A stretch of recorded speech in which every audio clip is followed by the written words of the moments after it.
नमस्कार, मैं हूं दिबांजलि मोइत्रा। काशी की धरती पर मौजूद ज्ञानवापी मंदिर है या फिर मस्जिद? 1 महीने से भी ऊपर का वक्त हो चुका है, लेकिन अभी तक मंदिर मस्जिद को लेकर पिक्चर साफ नहीं हो पाई। क्योंकि जिस ज्ञानवापी मस्जिद का इतिहास 353 साल पुराना हो और उसी ज्ञानवापी की ओर मुंह करके बैठे नंदी पिछले 353 सालों से अपने आराध्य का इंतजार कर रहे हैं। ऐसे में दोनों पक्षों का आपस में भिड़ना लाजमी। भले ही कोर्ट में इसको लेकर कानूनी लड़ाई लड़ी जा रही, लेकिन इसको लेकर अंतिम फैसला क्या होगा, इसकी भविष्यवाणी एक बार फिर जगत गुरु रामभद्राचार्य ने कर डाली।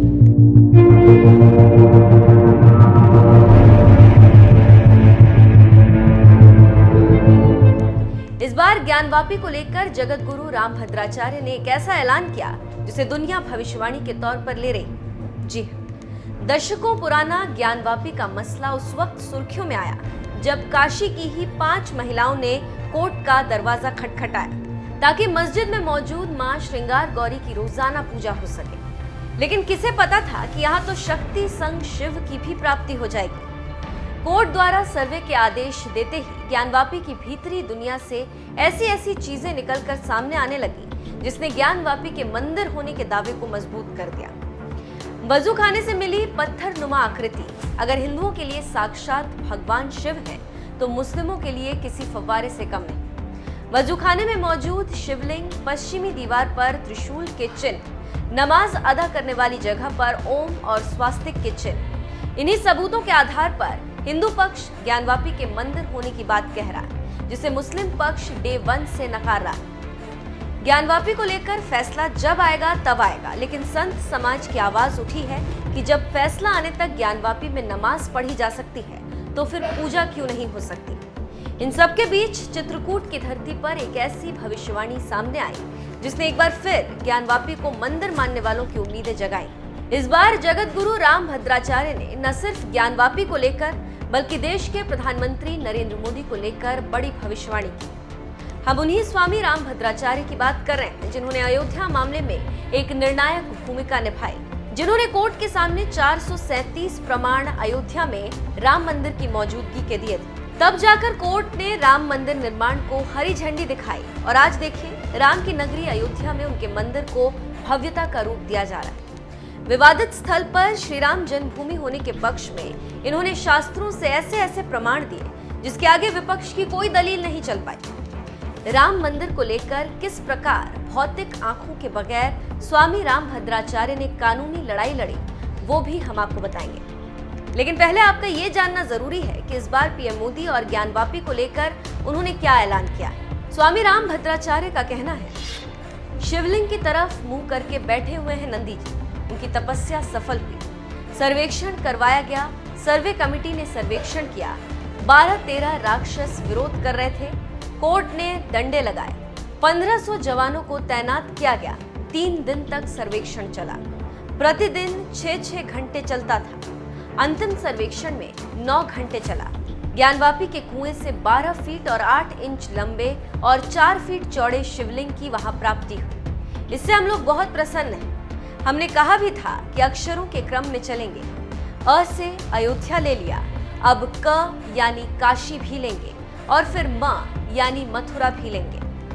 आप देखिए, सोमवार के दिन ही भोले बाबा प्राप्त हुए हमको। सोमवार उन्हीं का दिन है, इससे मन बहुत प्रसन्न है। हिंदुओं की महादशा है। आप लोग शुभकामना कीजिए और ठीक से शुभकामना कीजिए कि 2024 के चुनाव में फिर नरेंद्र मोदी प्रधानमंत्री बनकर आए। जब जब संत नेतृत्व करते हैं तब कोई ना कोई अच्छे कार्य होते हैं। महाराणा प्रताप के नेतृत्व स्वामी तुलसीदास जी ने किया। वो तो तैयार हो गए थे अकबर के साथ संधि करने के लिए, मगर तुलसीदास जी के यहाँ गए यानी चित्रकूट में, और उन्होंने रामायण की चौपाई कही, तुम सूर्यवंश में हो। राम जी परशुराम जी से कहते हैं, जो रण हमें प्रचारे को हो, लड़े सुखैन वाल्मीका हो। सूर्यवंश काल से भी नहीं डरता और तुम इस कुरूप से डरोगे। तब महाराणा प्रताप का मन बदल गया, चित्तौड़ जीत लिया। महाराणा प्रताप जीवन भर लड़ाई लड़ते रहे, लेकिन अकबर के सामने झुके रहे। ज्ञानवापी के मामले में अब कोर्ट निर्णय कर ही देगी। हम कोर्ट से ही निर्णय करवाएंगे और काशी की ज्ञानवापी से मस्जिद को हटाकर दिव्य विश्वनाथ का फिर मंदिर बनाएंगे। स्वामी रामभद्राचार्य की इन बातों से ये स्पष्ट हो जाता है कि ज्ञानवापी का समाधान न सिर्फ कोर्ट के रास्ते निकलेगा, बल्कि ज्ञानवापी पर बनी मस्जिद की जगह भव्य मंदिर का निर्माण भी क्या पता पीएम मोदी के हाथों ही हो। बहरहाल राम मंदिर मामले में स्वामी रामभद्राचार्य ने किस प्रकार मुस्लिम जज को विवादित स्थल पर ही प्रभु राम की जन्मस्थली के होने के सबूत दिए, आइए आपको बताते हैं। बताया जाता है कि न्यायाधीश की कुर्सी पर बैठा व्यक्ति मुसलमान था। उन्होंने छूटते ही चुभता सा सवाल किया, आप लोग हर बात में वेदों से प्रमाण मांगते हैं, तो क्या वेदों से ही प्रमाण दे सकते हैं कि श्री राम का जन्म अयोध्या में उस स्थल पर ही हुआ था जिसको लेकर विवाद है। इसके बाद जगत गुरु रामभद्राचार्य जी ने बिना एक पल गवाए ये कहा, दे सकता हूं महोदय, और उन्होंने ऋग्वेद की जैमिनीय संहिता से उदाहरण देना शुरू किया, जिसमें सरयू नदी के स्थान विशेष से दिशा और दूरी का बिल्कुल सटीक ब्यौरा देते हुए श्री राम जन्मभूमि की स्थिति बताई गई। कोर्ट के आदेश से जैमिनीय संहिता मंगाई गई और उसमें जगत गुरु जी द्वारा बताई गई संख्या को खोलकर देखा गया और समस्त विवरण सही पाए गए। जिस स्थान पर श्री राम जन्मभूमि की स्थिति बताई गई, विवादित स्थल ठीक उसी स्थान पर, और जगत गुरु जी के वक्तव्य ने फैसले का रुख हिंदुओं की तरफ मोड़ दिया। इसके बाद मुसलमान जज ने भी स्वीकार किया कि आज मैंने भारतीय प्रज्ञा का चमत्कार देखा। एक व्यक्ति जो भौतिक आंखों से रहित है, कैसे वेदों और शास्त्रों के विशाल वाडम्य से उदाहरण दिए जा रहा था। ये ईश्वरीय शक्ति नहीं तो और क्या है। देखा जाए तो आज समाज में स्वामी रामभद्राचार्य को संत के रूप में परमात्मा का अवतार माना जाता है। इनके मुख से निकली कोई बात या फिर भविष्यवाणी कभी गलत साबित नहीं हुई। फिर चाहे 2014 और 2019 में मोदी जी के प्रधानमंत्री बनने की भविष्यवाणी हो, रामनाथ कोविंद जी के उच्च पद पर जाने की भविष्यवाणी हो, या फिर योगी जी के फिर से मुख्यमंत्री बनने की भविष्यवाणी।